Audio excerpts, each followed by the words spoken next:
And now at 5, getting answers about those 1,700 coronavirus tests damaged across the state. Now, the good news, we've learned that only 12 of those tests were from the Big Bend. Dr. Temple Robinson with Bond Community Health Center says it happened when the tests were shipped to Virginia for processing. As ABC 27 Chantel Navarro shows us, health leaders are now working to make sure that it doesn't happen again.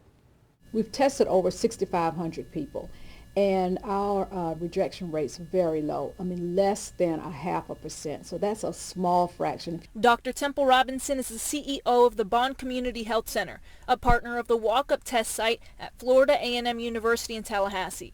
On Wednesday, the State Department of Health said 1,700 coronavirus tests at state-run sites were damaged. 12 of those were from the Bragg Memorial Stadium test site at FAMU. It happened during the process of sending tests to a lab in Virginia. Robinson says some of the test boxes opened up due to air pressure. Others left broken. Now, steps are being taken to make sure that doesn't happen again. The tubes are tightened, and then we have them in something called parafilm, and then they're put in a hard box, so that would mitigate anything crushing them. So that's, short of putting it in a steel lockbox or something, that's about the best you're going to be able to do. Despite the issues, the message remains the same for people across the Big Bend. Get tested. This thing, like I said, you wouldn't know if you have it unless you go and get tested. So instead of saying like, hey, I don't have it, just go and get checked.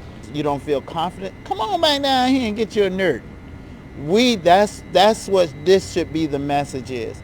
If you feel uncertainty about a test, come back down and get a test. The EOC says that people whose tests were damaged have been notified.